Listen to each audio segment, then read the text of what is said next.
A fragile peace. In the vast expanse of the Milky Way, a tenuous peace held sway.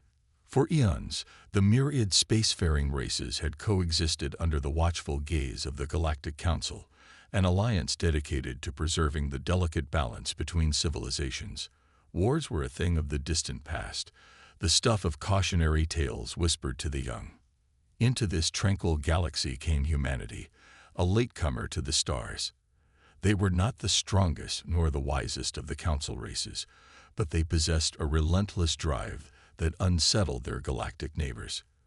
With each passing year, humanity pushed further into the cosmos, founding colonies, forging alliances, and building the tools to ensure their survival in an uncertain universe.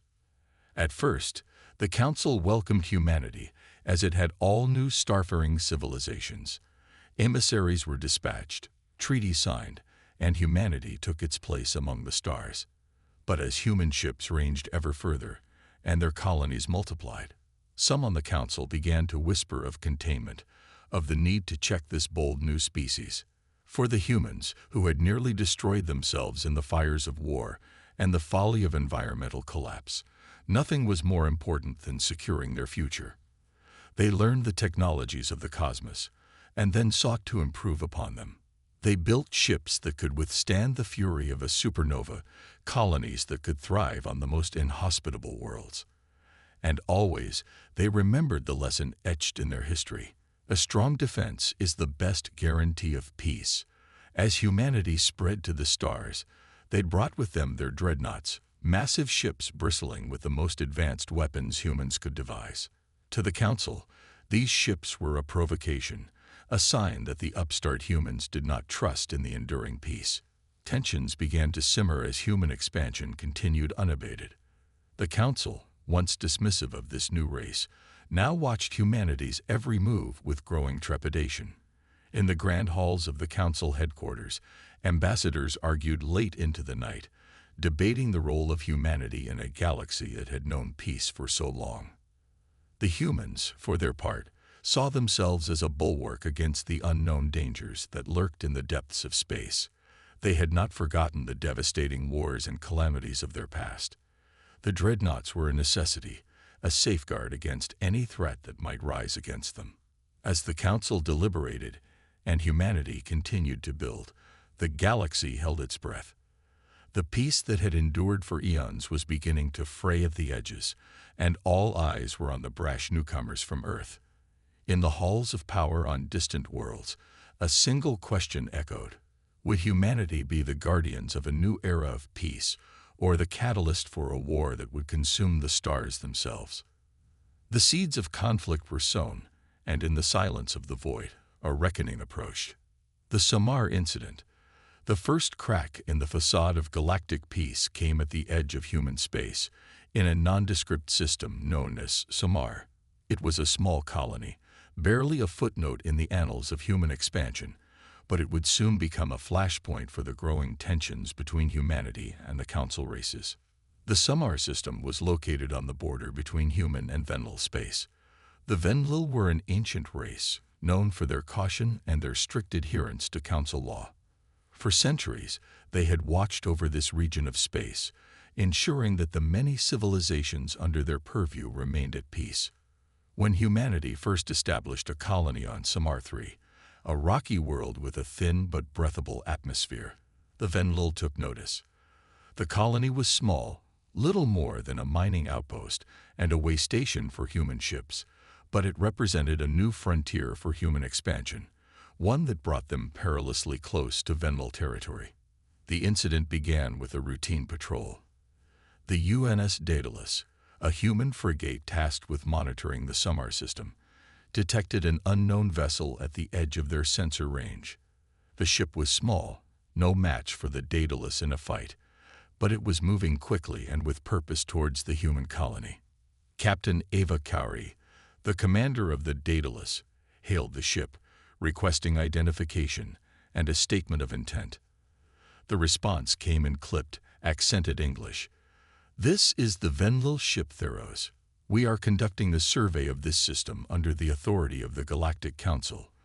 Please do not interfere." Kauri was taken aback.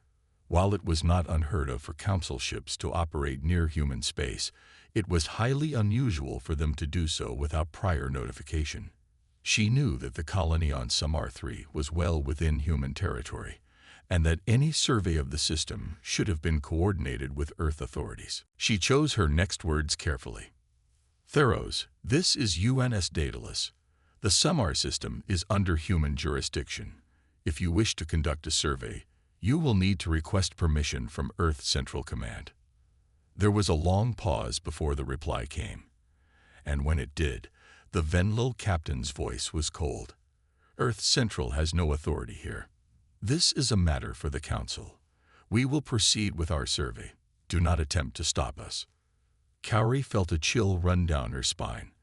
This was not a misunderstanding. This was a deliberate provocation. She knew that she could not allow the Venlil ship to approach the colony unchallenged, but she also knew that any action she took could have profound consequences. She made a decision. Theros, this is your final warning. Alter your course immediately, or we will be forced to take defensive action. The Venlil ship did not respond. It continued on its trajectory, accelerating towards the human colony. Kauri gave the order to arm weapons and raise shields. The Daedalus moved to intercept, placing itself between the Venlil ship and Samar 3. What happened next would be debated for years to come. Some claimed that the Venlil ship fired first, a single shot across the bow of the Daedalus. Others insisted that it was the humans who opened fire, reacting to a perceived threat. In the end, it mattered little who shot first. The battle was brief and one-sided. The Daedalus, a warship built for combat, made short work of the lightly armed Venlil vessel. In a matter of minutes, the Theros was a drifting wreck, its crew dead or dying. In the aftermath, as the Daedalus stood guard over the wreckage and the colony below, Captain Kauri knew that the repercussions of this day would be felt across the galaxy. A human ship had fired on a vessel of the Council, and nothing would ever be the same. In the grand halls of the Council headquarters, news of the incident spread like wildfire. The Venlil delegation demanded justice, insisting that the humans had acted with aggression and without provocation. The human ambassadors, in turn, argued that the Daedalus had acted in defense of their territory and their people. As the diplomats argued, and the media speculated, the people of Earth and the colonies waited with bated breath. They knew that this was not just another border skirmish. This was a turning point. The fragile peace that had held for so long was beginning to unravel, and war, once unthinkable, now seemed all but inevitable.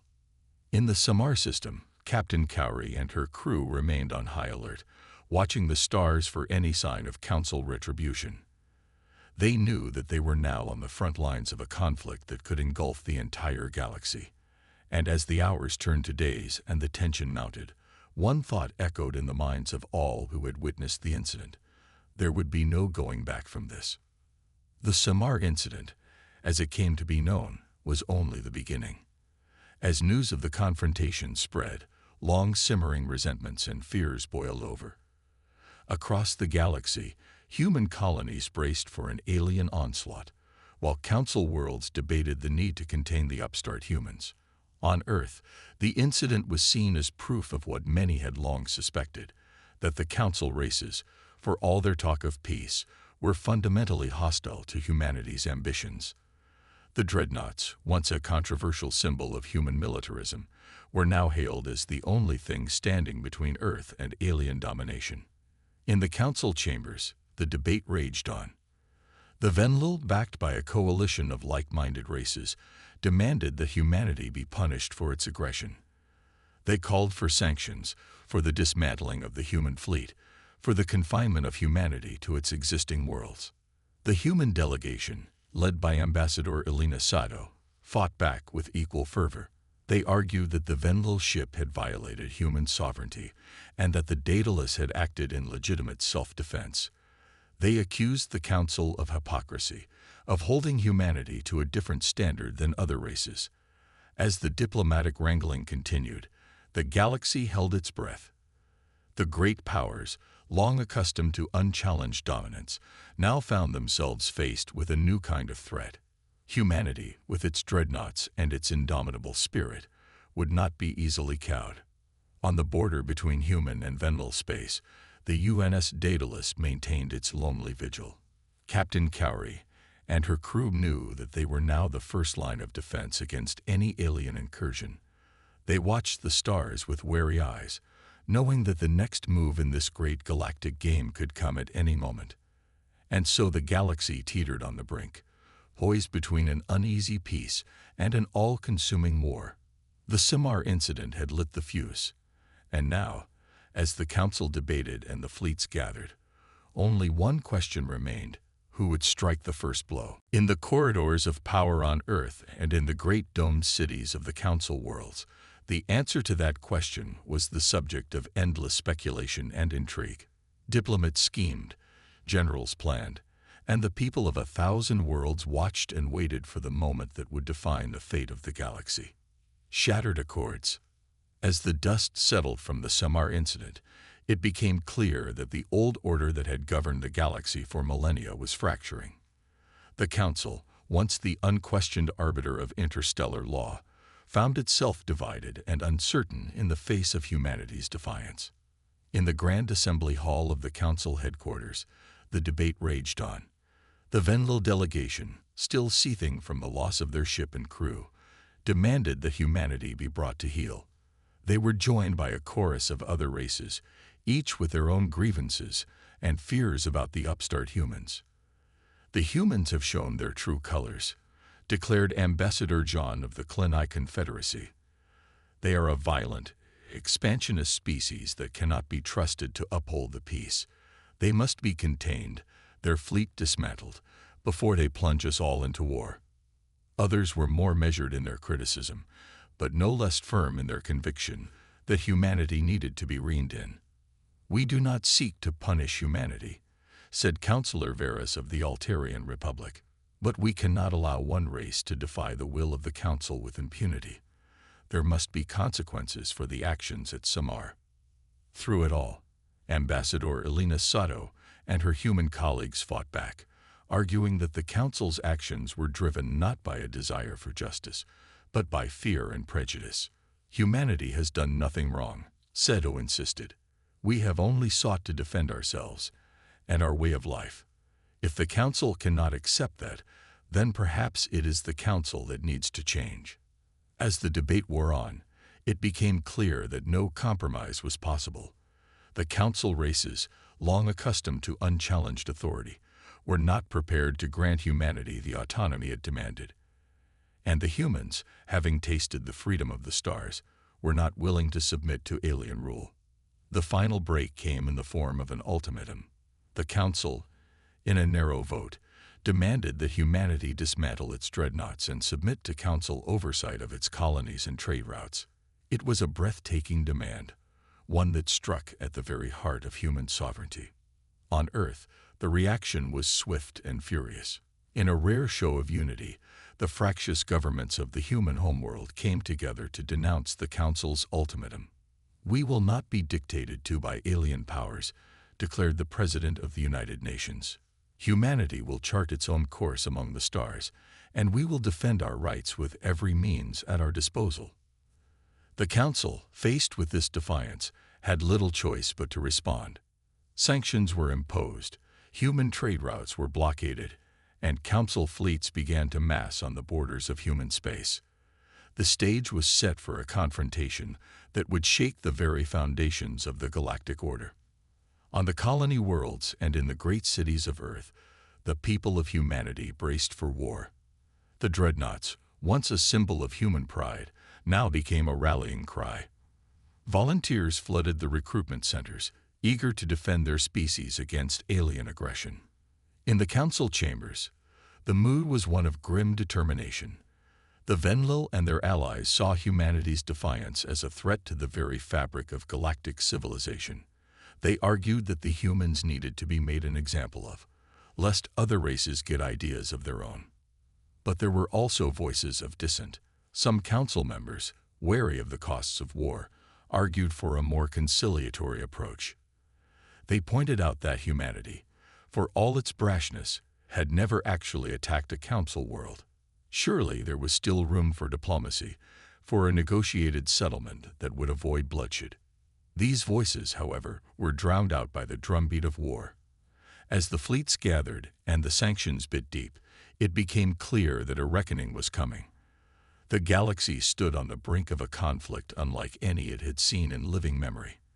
And at the center of it all, standing tall and defiant, was humanity. A species that had clawed its way up from the dust of a single world, that had weathered countless challenges and catastrophes, and that now faced the greatest test of its existence. In the corridors of power and on the streets of 1,000 worlds, one question echoed. Would humanity bend the knee to alien dominion, or would it fight for its place among the stars, no matter the cost? As the Council ultimatum expired and the fleets began to move, the answer to that question would soon be written in fire and blood. The shattered accords of the old order lay in ruins, and in their place, a new chapter in the history of the galaxy was about to begin. The line in the stars. As the galaxy held its breath, the fleets of the Council races and the United Nations of Earth began to gather. The great dreadnoughts of humanity, once scattered across 100 systems, now converged on key strategic points, forming a line of steel and fire that stretched across the stars. At the heart of this line was the Samar system, where the UNS Daedalus and her sister ships stood watch. Captain Ava Kari, hailed as a hero by some and a reckless provocateur by others, knew that her actions in the coming days could decide the fate of her species.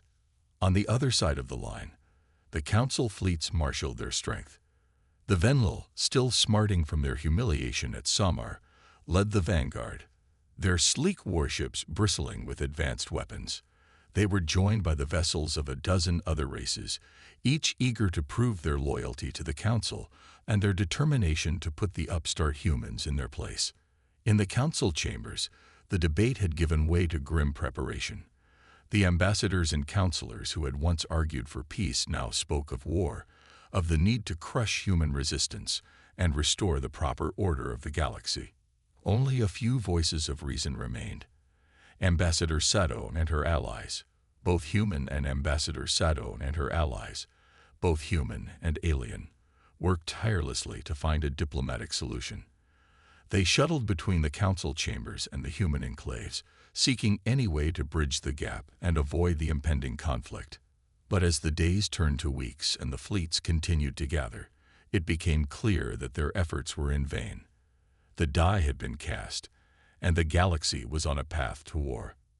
On the eve of the conflict, as the dreadnoughts and the Council warships faced each other across the void, a final attempt at mediation was made. Ambassador Sado, in a last-ditch effort to avert catastrophe, proposed a summit between human and Council leaders. For a moment, it seemed as though her gambit might succeed. The Council, faced with the imminent prospect of a costly and uncertain war, agreed to the meeting. The human leadership, under pressure from a population that was at once eager for a fight and terrified of its consequences, reluctantly assented. The summit was held on neutral ground, on a small, uninhabited world at the edge of disputed space. The leaders of humanity and the Council races met in a great hall, surrounded by the relics of a long-dead civilization. At first, the talks were cautious, tentative. The humans, led by the President of the United Nations, laid out their grievances, the Council's high-handed treatment of humanity, the unfair trade practices, the constant interference in human affairs. The Council representatives, in turn, accused the humans of recklessness, of a dangerous disregard for the norms and laws that had kept the peace for so long. As the hours wore on, tempers began to fray. Old resentments, long buried, bubbled to the surface. The Vendel ambassador, still seething from the loss of his ship at Samar, made a series of increasingly belligerent demands. The human president, her patience exhausted, responded with a blistering tirade that left the Council delegation stunned. In the end, it was Ambassador Sado who made a final, impassioned plea for peace. She spoke of the common bonds that united all sentient beings, of the potential for cooperation and understanding between the races of the galaxy. She warned of the incalculable costs of war, of the millions of lives that would be lost, and the worlds that would be shattered. For a moment, it seemed as though her words might have an impact. The council representatives, some of them visibly moved, began to murmur among themselves. The human delegation, exhausted and strained, looked to their president for guidance. But it was not to be. As Sato finished her speech, a message arrived from the front lines. A human dreadnought, on patrol at the edge of Samar space, had engaged a council warship. The details were sketchy, but one thing was clear. Shots had been fired, and the fragile peace had been shattered. In an instant, the summit descended into chaos. The council representatives, their worst fears confirmed, demanded that the humans stand down their fleet and submit to immediate disarmament. The human delegation, enraged by what they saw as yet another alien provocation, refused outright. As the recriminations flew and the threats escalated, Ambassador Sato watched in despair. She had dedicated her life to the cause of peace, to the belief that the races of the galaxy could find a way to coexist. But now, as the summit collapsed and the fleets prepared for battle, she knew that her dream was slipping away. In the Great Hall, as the delegates shouted and postured, Sato made a quiet exit. She walked out into the night, beneath the unfamiliar stars of a distant world, and looked up at the sky. Somewhere out there, she knew, the first shots of a galactic war had already been fired. The line in the stars had been crossed, and there would be no going back. As she stood there, lost in thought, Sato felt a hand on her shoulder. She turned to see the human president, her face etched with weariness and sorrow. "You did your best," the president said, "but some things are beyond even the power of diplomacy to resolve." Sato nodded, her eyes still fixed on the stars. "So what happens now?" she asked. The president sighed. Now we fight. We fight for our survival, for our right to exist. We fight because we have no choice." Sato turned to face her, a question forming on her lips. But before she could speak, a bright flash lit up the sky. Somewhere in orbit, a human dreadnought and a council warship had met in battle. The war had begun. First contact, last resort. The first shots of the war echoed across the galaxy, a rolling thunder that heralded a new age of conflict and chaos. On 100 worlds, the news spread like wildfire. The humans and the council races were at war, and nothing would ever be the same. At the heart of the conflict was the Samar system, where the UNS Daedalus and her sister ships faced off against a massive council fleet. Captain Ava Kauri, her face grim and determined, knew that the fate of her species might well rest on the outcome of this battle. As the council warships closed in, their weapons charged and ready, Kauri gave the order to fire. The dreadnoughts responded with a barrage of missiles and energy beams, cutting through the enemy formation like a scythe through wheat. But the council ships were not so easily defeated. Their shields held firm against the human onslaught, and they returned fire with a fury that shook the very fabric of space. The Daedalus shuddered under the impact, her hull groaning as the enemy beams sliced into her armor. On the bridge, Kauri gritted her teeth and held on tight. She knew that the Daedalus was outmatched, that the council fleet had the advantage of numbers and technology. But she also knew that her crew would fight to the last, that they would not surrender their homeworld without a fight. As the battle raged on, the toll began to mount. Human ships exploded in silent fireballs, their crews consumed by the vacuum of space. Council vessels, their hulls shattered and their systems failing, drifted lifelessly among the debris. But still, the Daedalus fought on. Her guns blazed with defiance. Her engines propelled her forward into the teeth of the enemy fire. Kauri, her face streaked with sweat and blood, urged her crew on, shouting orders and encouragement over the din of battle. In the end, it was not enough. The council fleet, battered but unbroken, closed in for the kill. The Daedalus, her shields failing and her weapons spent, was surrounded on all sides.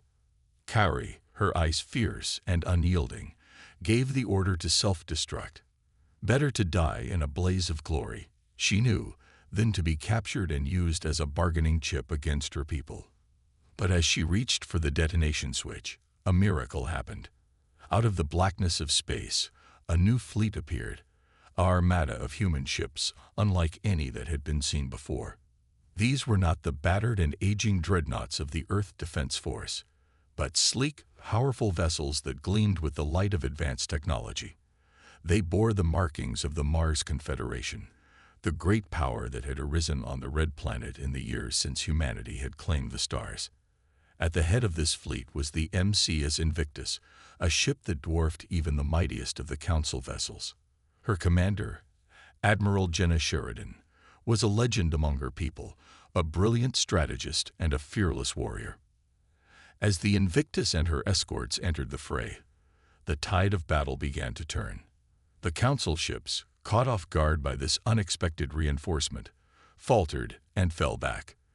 The human fleet, emboldened by the arrival of their Martian allies, pressed forward with renewed vigor. In the heart of the battle, the Daedalus and the Invictus fought side by side, their guns blazing in unison. Kauri and Sheridan, two commanders from different worlds united by a common cause, worked in perfect harmony to drive the enemy back. As the last of the Council ships retreated, the humans let out a cheer that echoed across the stars. They had won the day, had held the line against impossible odds. But they knew that this was only the beginning, that the war was far from over. In the aftermath of the battle, as the Daedalus limped back to Earth for repairs and the Invictus set course for the next flashpoint, the galaxy held its breath. The Council races, stunned by the ferocity of the human resistance, began to mobilize for a long and bitter struggle. The humans, united as never before, girded themselves for the trials to come. And so the war went on, spreading from system to system and world to world. The Council, with its vast resources and ancient alliances, sought to crush the human upstarts once and for all. The humans, with their dreadnoughts and their indomitable spirit, fought back with everything they had. On Earth and Mars, in the great shipyards and factories of humanity, a new generation of ships and weapons began to take shape. The old dreadnoughts, once the backbone of the Earth Defense Force, were replaced by newer, faster, more powerful vessels. The Martian fleets, their technology honed by decades of isolation and self-reliance, became the spearhead of the human advance. As the war ground on, the toll on both sides began to mount. Worlds were ravaged, colonies destroyed, countless lives lost in the unforgiving void of space. But still, neither side was willing to back down, to accept defeat or surrender. In the Council chambers and the halls of power on Earth and Mars, the debate raged on. Some called for a negotiated peace, for a return to the old ways of diplomacy and compromise. But others, their hearts hardened by the losses and the sacrifices of war, demanded nothing less than total victory. And so the galaxy burned, the flames of conflict consuming all in their path. The line in the stars had been crossed, and there was no going back. The future of the galaxy, the fate of all sentient life, would be decided in the crucible of war. For Earth and all her worlds. As the war entered its third year, the galaxy was a changed place. The old certainties, the ancient alliances and power structures that had endured for millennia, had been swept away in the maelstrom of conflict. In their place, a new order was emerging, one shaped by the clash of human and alien, of old grudges and new ambitions. On the front lines, the war raged on with unrelenting fury. The Council races, their initial shock and disarray giving way to grim determination, threw themselves into the fight with renewed vigor. Their fleets, once the undisputed masters of the stars, now found themselves locked in a desperate struggle for survival against an enemy that refused to yield. The humans, for their part, fought with a ferocity that stunned even their most implacable foes. Their dreadnoughts, once derided as primitive and outclassed, proved to be more than a match for the best that the Council could muster. Their soldiers, drawn from 100 worlds and forged in the fires of war, fought with a courage and tenacity that earned the grudging respect of their alien adversaries. At the heart of the human war effort was Earth, the cradle of humanity and the seat of its power. The blue planet, once a backwater on the fringes of galactic civilization, had become the nerve center of a vast war machine, pouring out ships and weapons and soldiers in an endless stream. In the great cities of Earth, life went on amidst the chaos and the carnage of war. In New York and London, in Moscow and Beijing, the people of Earth went about their daily lives, working and loving and dreaming of a better future. But always, the war was with them, a constant presence that shaped every aspect of their existence. In the shipyards and factories of Earth, the great engines of war roared day and night, churning out the tools of destruction that would carry humanity to victory or oblivion. The best minds of a generation, the scientists and engineers and visionaries who had once dreamed of a peaceful future among the stars, now bent their talents to the task of building ever more powerful weapons and ships. And in the halls of power, the leaders of Earth grappled with the weight of their responsibilities, the knowledge that the fate of their species rested on their shoulders. President Elora Novak, the first woman to lead the United Nations in its century-long history, bore the burden with a quiet dignity and an unwavering resolve. Novak, a former soldier who had risen through the ranks to become one of Earth's most respected leaders, knew that the war would not be won by ships and guns alone. She understood that victory would require more than just military might, that it would demand the unity and the determination of all humanity. And so, even as the fleets clashed and the planets burned, Novak worked tirelessly to rally her people, to forge the bonds of common purpose that would carry them through the dark days ahead. She spoke to them of the values that had always defined humanity, of the courage and the compassion and the indomitable spirit that had carried them from the savannas of Africa to the stars themselves. Under Novak's leadership, Earth and its colonies became a beacon of hope and resilience in a galaxy consumed by war. The people of Earth, united as never before, poured their hearts and their souls into the fight, determined to secure their place among the stars no matter the cost. And slowly, painfully, the tide began to turn. The human fleets, bolstered by the industrial might of Earth and the technological prowess of Mars, began to push back against the Council onslaught. Worlds that had been lost were reclaimed, colonies that had been abandoned were rebuilt and fortified. But the war was far from over. The Council races, their pride and their very survival at stake, redoubled their efforts, launching ever more desperate and devastating attacks against the human worlds. The toll on both sides continued to mount, the losses staggering in their scale and their brutality. And yet, through it all, the people of Earth and its colonies endured. They mourned their dead, tended to their wounded, and carried on with the grim business of war. They knew that they were fighting not just for themselves, but for the future of all humanity, for the right to chart their own course among the stars. In the end, it was that spirit, that unbreakable will, that carried humanity to victory. After 5 long and bitter years, the Council races, their fleets shattered and their worlds in ruins, finally sued for peace. The war that had consumed the galaxy was over, and humanity had emerged triumphant.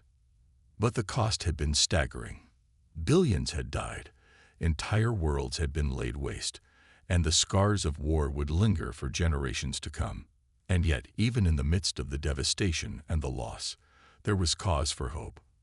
For the first time in its long and fractious history, humanity was truly united.